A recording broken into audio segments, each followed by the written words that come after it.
Again.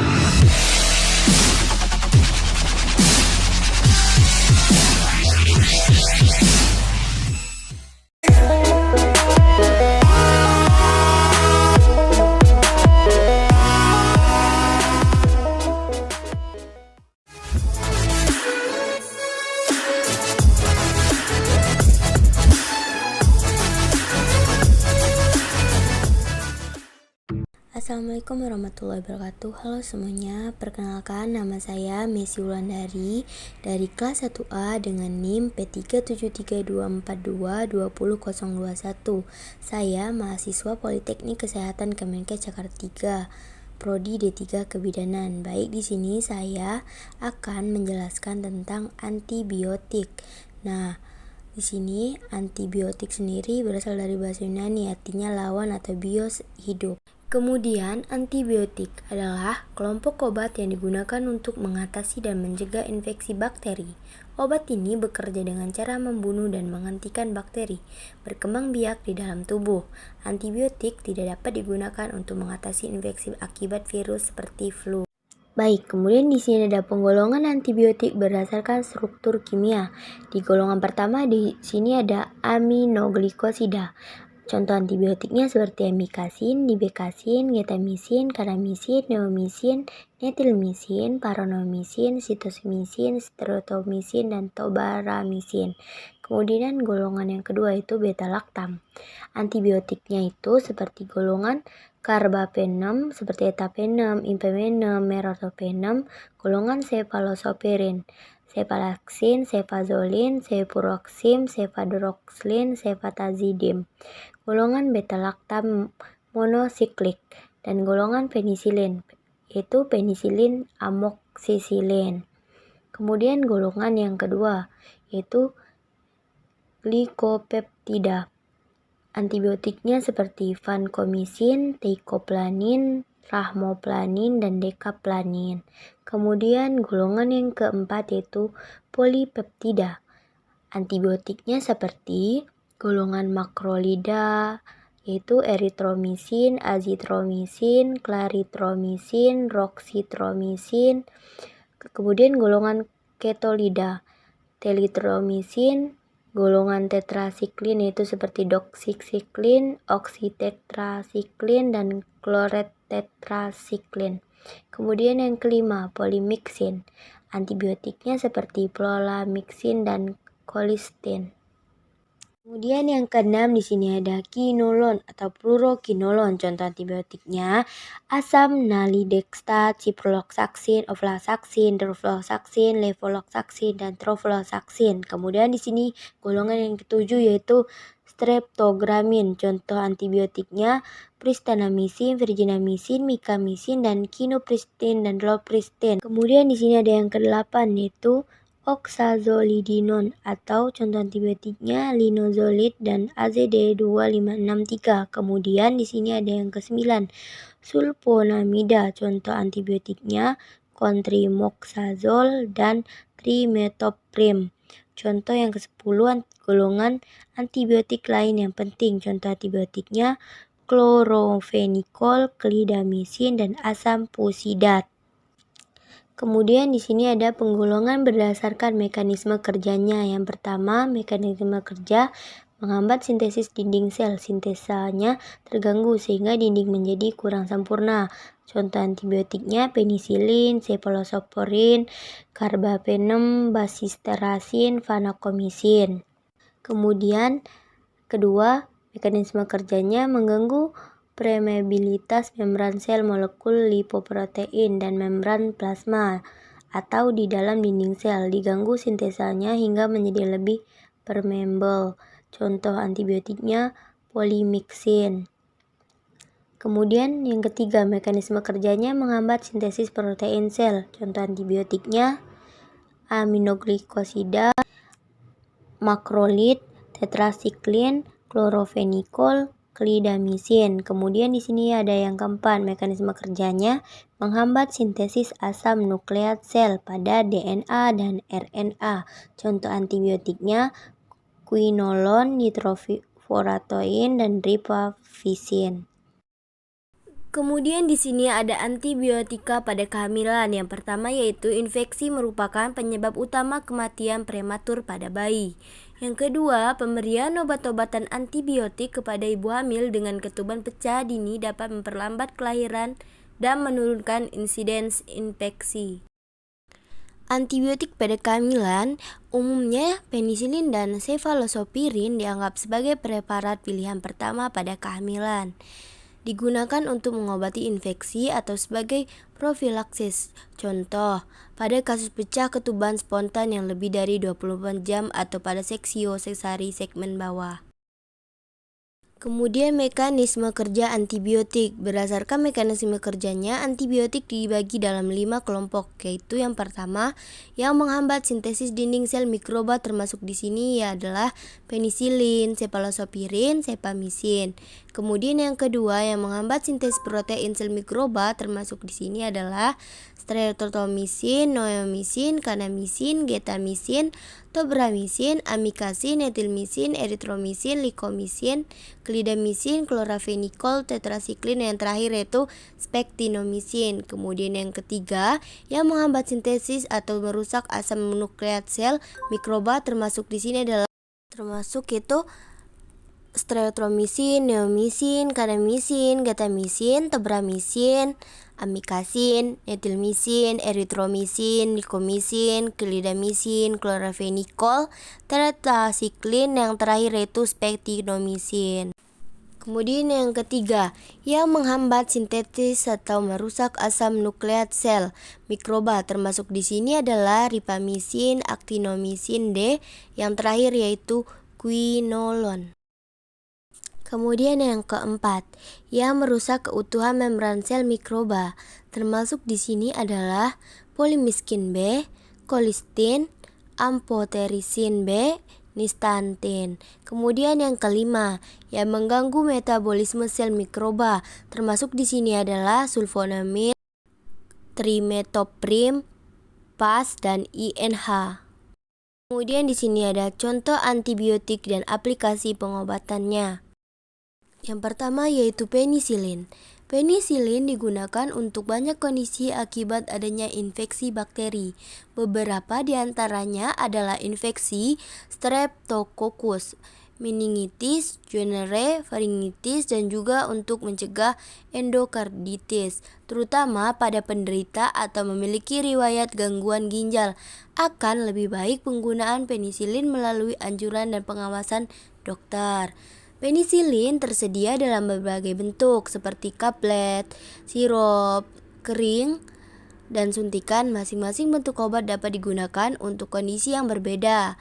Baca keterangan yang ada di kemasan dan konsultasikan penggunaan obat dengan dokter atau tenaga kesehatan lainnya. Dosis setiap 5 jam 250-500 mg. Untuk efek sampingnya di sini sendiri yaitu iritasi saluran cerna, rekasi, hipersensitivitas. Kemudian dapat diberikan sebelum makan atau bersama makan untuk mengurangi rasa tidak nyaman di GI. Kemudian contohnya itu seperti amoxicillin dan ampicillin.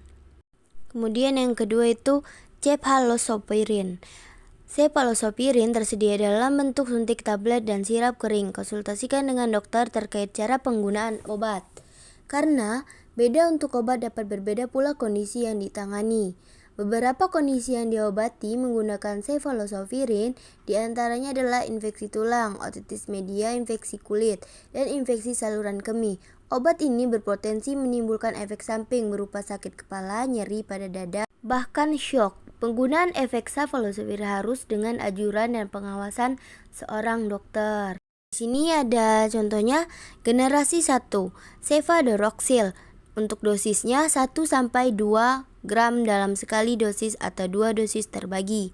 Kemudian generasi kedua, cefaclor. Dosisnya 750 mg tiap 8 jam, maksimal 4 gram per hari. Kemudian generasi yang ketiga, cefixem. Untuk dosisnya 50-100 mg 2 kali sehari. Kemudian ceftriaxone.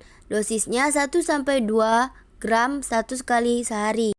Generasi yang terakhir yaitu cefepime.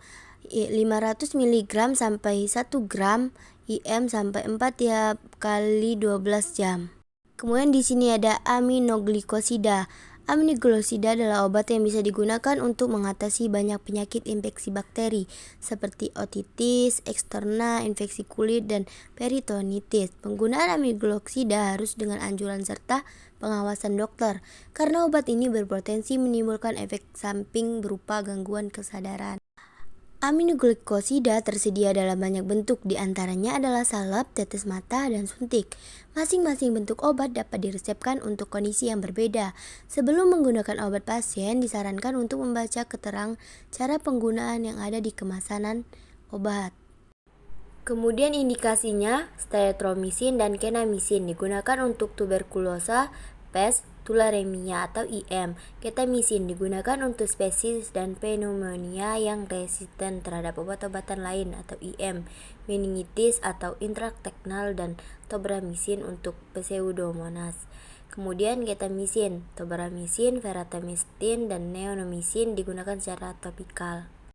Kemudian di sini ada efek sampingnya, alergi, demam, ras kulit, kemudian iritasi dan toksik, nyeri pada tempat suntikan, ototoksik, nefrotoksik, dan neurotoksik, perubahan biologik, perubahan mikroflora tubuh. Wanita hamil dan laktasi dapat melintas plasenta, dapat merusak ginjal dan menyebabkan kutilan pada bayi. Kontraindikasi, usia lanjut dan gangguan ginjal. Kemudian di sini ada makrolid. Makrolid beberapa kondisi yang diobati menggunakan antibiotik. Makrolid adalah bronkitis, cervicitis, penyakit Lyme, pemigus, dan sinusitis. Makrolid sendiri tersedia dalam banyak bentuk, yakni tablet, kaplet, sirup kering, dan suntik. Beberapa jenis makrolid tidak dapat digunakan bersamaan dengan obat seperti cisapride. Dianjurkan untuk berkonsultasi terlebih dahulu dengan dokter sebelum menggunakan makrolid atau mengombinasikannya dengan obat lain. Contoh, eritromisin dan azitromisin. Eritromisin merupakan alternatif pilihan setelah penisilin dalam pengobatan terhadap gonorrea dan sifilis dalam kehamilan, dosis 1-2 gram per hari tiap 6 jam. Azitromisin, penyakit menular seksual 1 gram sebagai dosis tunggal. Indikasi lain 500 mg 1 kali sehari, paling baik pada saat perut kosong. Efek samping, iritasi saluran cerna, reaksi hipersensitivitas, dan sakit kepala. Kemudian klorofenikol. Klorofenikol merupakan antimikroba dengan spektrum luas.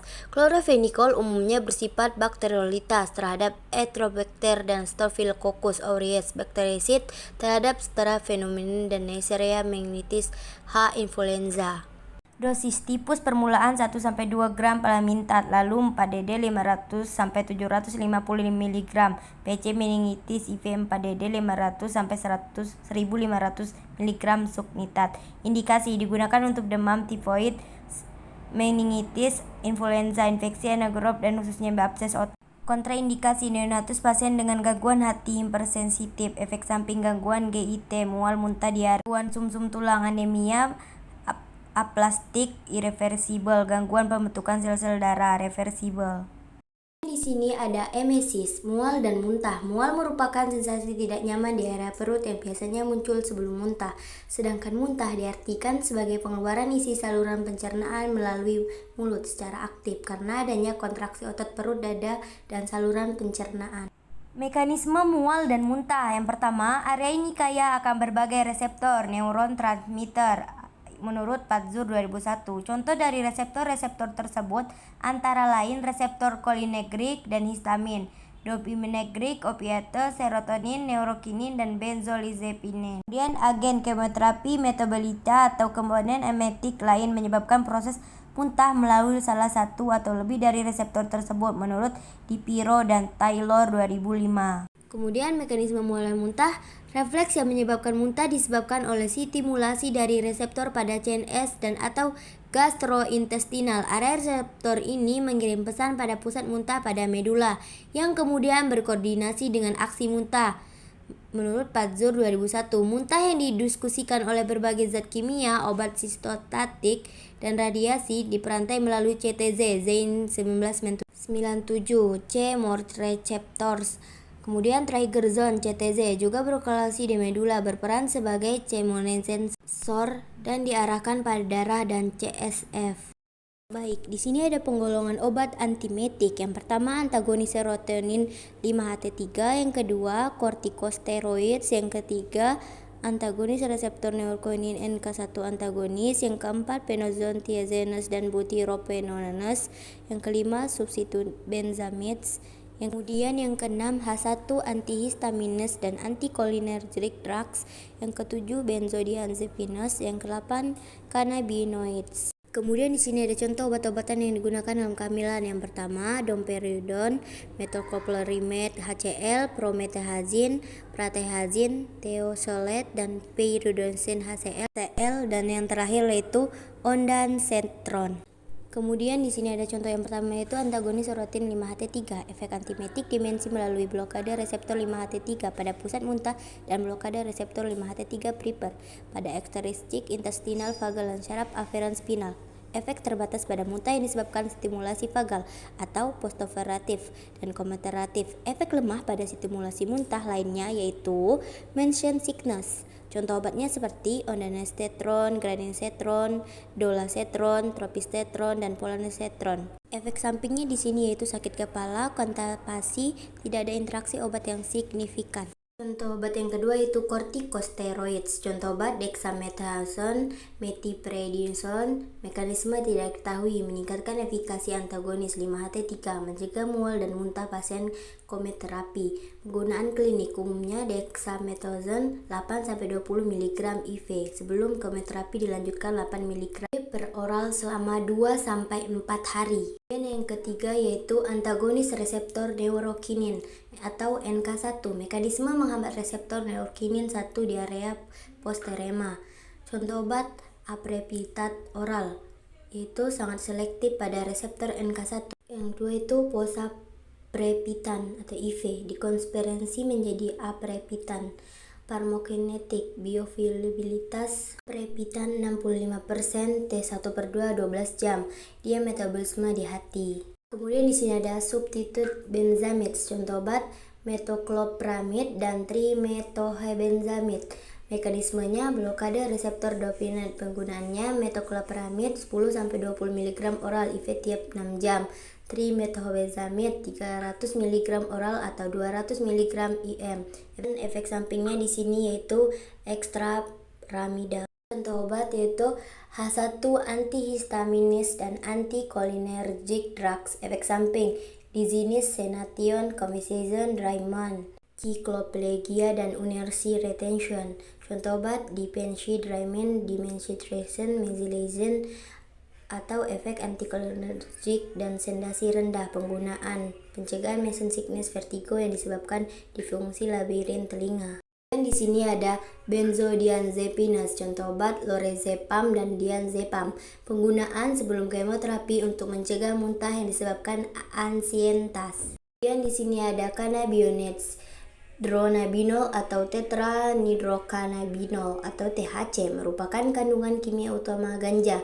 Penggunaan apetite stimulat dan antiemetik sudah jarang digunakan untuk antiemetik. Samping di sini itu euforia, dysphoria, sedation, hallucination, dry mouth, insertion, appetite, dan tachycardia and orthostatic hypotension. Mungkin sekian penjelasan saya tentang antibiotik dan MSC. Saya Mesy Wulandari undur diri. Wassalamualaikum warahmatullahi wabarakatuh. They say you too tired, but I think that I love you. Mama, party girl, she